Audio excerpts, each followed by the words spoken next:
الخوت كما كتشوفوا ملي ها الغواص القنيطري اللي داخل على الخط ديال القضيه ديال الشاب التامي واللي كيحاول ما انه ينقذوا المواطنين بدورهم اللي حاضرين كيشوفوا واش الغواص القنيطري غيتمكن من انه يلقى شي اثار على الشاب التامي. الغواص القنيطري كذلك من بين الغواصين اللي جاوا بالليل ايضا وبداوا العمليه طبعا منذ البدايه ديالها. الغواص القنيطري اذا كينتهي في حين انه ينتهي الحوار ديالو مع الوقايه المدنيه. الوقايه المدنيه طبعا اللي كيعطيو التعليمات ديالهم والتوجيهات ديالهم للغواصين الخاصين اللي كيدخلوا على خط القضيه ديال الشاب تهامي الذي غرقه اليوم، اللي وصل للغرق 3 ايام. الشاب القنيطري شفناك من بين الناس اللي كانوا حاضرين يعني بعد ساعات قليله بعد ما غرق الشاب التهامي. ديك الليله السوداء اللي عشناها واللي صراحه تألمنا كاملين، وشفناك كيفاش نزلتي بالليل لانه كنعرفوا بان صعوبه الرؤيه بالليل وانه يلاه الساعات الاولى فاش غرق، وكذلك غامرتي بالروح ديالك وبالنفس ديالك ونزلتي لهذا الواد هذا. اليوم وصلنا ل 3 ايام وشفناك مازال كتغطس ومازال كتغوص في واد سبو. واش قربتوا من شي اثار؟ لقيتوا شي حاجه اللي تعتمدوا عليها، شي حاجه اللي توصلكم الجثمان ديال الشاب التهامي؟ السلام عليكم، معكم ادريس الولي سباح منقذ. كيف ما نشرت لكم في الفيديوهات اللي قبل. بالنسبه للاخ التهامي راه صديق وزميل ديالي بشاطئ المهديه، يعني ماشي غيجي دايره ماشي، يعني كنعتبرو من فرد من افراد العائله. راه شي داك النهار بالليل جينا هبطنا بالليل باش نقلبوا عليه، الساعه للاسف ما كاين حتى شي نتيجه. اليوم نهار ثاني، اليوم مع 11 ونص الليل غنكملوا 48 ساعه كما نشرت لكم قبل. حاولنا نديروا واحد قلبنا عليه ها في الجناب. جيت قنطراش ولد بالرجال انا والاخ حسين، ها هو جاي. مشينا تقريبا واحد 4 كيلومتر ولا 5 كيلومتر باش بعدنا على الواد. درنا تما، تعرضنا لهجوم من طرف الحلوف اللي خرج لينا في وسط الماء. دابا انا والاخ حسين خرج لكم حلوف؟ خرجنا في الحلوف. انا دابا من المخاطر اللي انا كنتجد بها الدراري اللي باغيين يعوموا في الواد. قسما بالله العلي العظيم اللي خرج لينا الحلوف. ثاني حاجه كاينين الكوردات بزاف، راه الرجال الوقايه المدنيه راه تربطات لهم الكورده مع لا توربين، عاد انا فكيتها لهم تما بالموس. يعني هادو من المخاطر اللي كاينين في الواد. يعني وعاد كنقول لك الاصعب حاجه اللي كاينه في الواد هي عدم الرؤيه وكاين التيار. يعني كون ما كانش هادشي كون راه نجبدوه في 4 ساعات نص ساعه نجبدوه، ولكن كاين الكورون كاين التيار اللي مجهد وعدم الرؤيه. راه كنقول لك راه ما كنشوف والو والله الا بحكم ما كنقول لكم راه كندير صبعي بحال هكا وما كنشوف والو. قسما بالله لا درت الماء تنديرها راه ما فريمون راه ما تندير حتى شي حاجه، كندير بحال هكا راه ما كتشوف والو.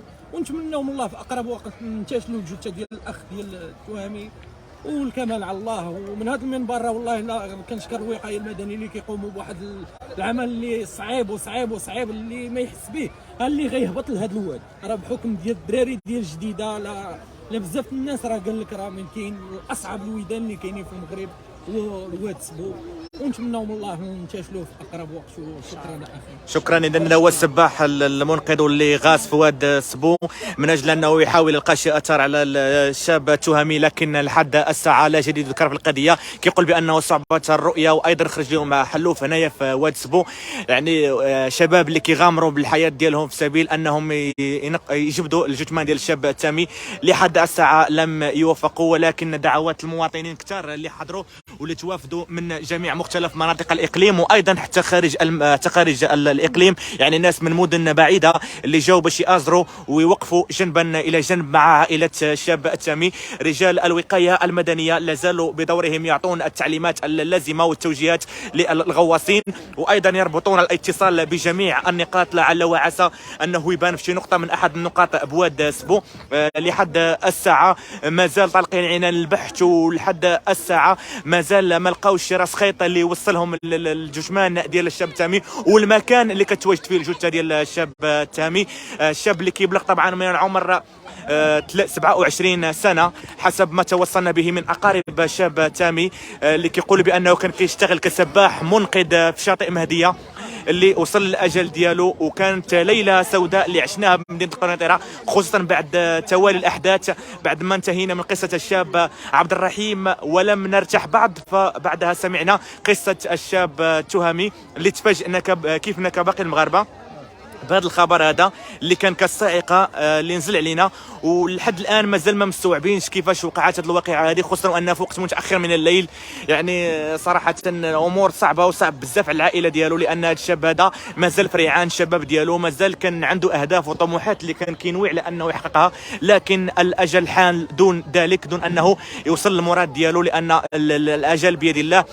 فكنتمنوا من الله عز وجل انه يرزق الاهل ديالو الصبر والسلوان، وهو انه يرزق الرحمه والمغفره، وانه يجعله ان شاء الله مع اهل الجنه. وكنتمنوا ان شاء الله كذلك من الغواصين ومن رجال الوقايه المدنيه ومن المواطنين اللي جاوا ولا يعشر الخطوات ديالهم واللي حضروا خصوصا من هنايا باش يازروا العائله والشباب كذلك على ضفاف نهر سابو، اللي مازال كينتظروا ايضا خبر على الشاب تامي. لحد الساعه بالرغم من ان الغواصين يغوصون عفوا الغطاسين يغطسون هنا في واد سبو، لكن لحد الساعه مازال ما وصلوش لشي اثر، لانهم تيقولوا واخا كنغطسوا راه الرؤيه صعيبه علينا، الرؤيه صعيبه عليهم، فبالتالي مازال ما توفقوش من انهم يلقاو. تيقولوا بانهم تعرضوا لمخاطر عديده هنا في واد سبو، خرج لهم الحلوف ومجموعه من الامور يعني، وبالرغم من ذلك ما بغاوش يستسلموا وما رفعوش الرايه البيضاء، ولا زالوا يواصلون عمليه البحث على هذا الشاب هذا.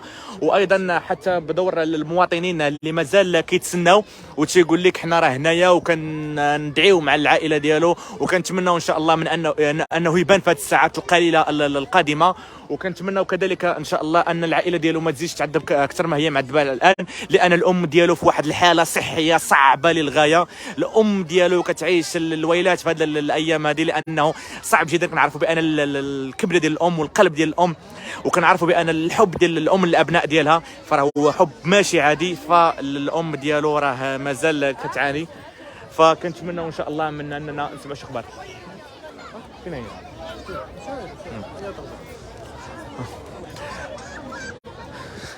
إذا كما لاحظتم معنا في الصورة، بالنسبة للناس اللي كانوا كيسولوا فين وصلوا في البحث، ها انتم كيف ما كتشوفوا هي الأجواء أمامكم، المواطنين راه مازالين هنايا، يعني كل شيء مازال كينتظر، وحنا بدورنا ننتظر لعل وعسى أنه يبان شي أثر أو أننا نسمعوا شي أخبار. كيف ما كتشوفوا توافد حشود كبيره من المواطنين من مختلف مناطق الاقليم وخارج الاقليم اللي جاوا بغيه مؤازره عائله الشاب التهامي. رجال الوقايه المدنيه لا زالوا لحد الساعه. السلام عليكم.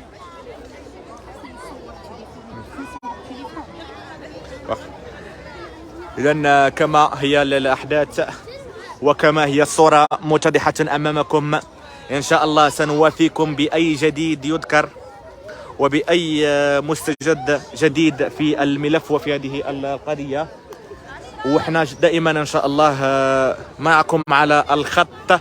أي جديد أو أي تطور في قضية شاب تهامي فإحنا غادي نكونوا معكم على دائما على البث المباشر، لمواكبتكم بجميع الأخبار. وما تنساوش الدعاء ديالكم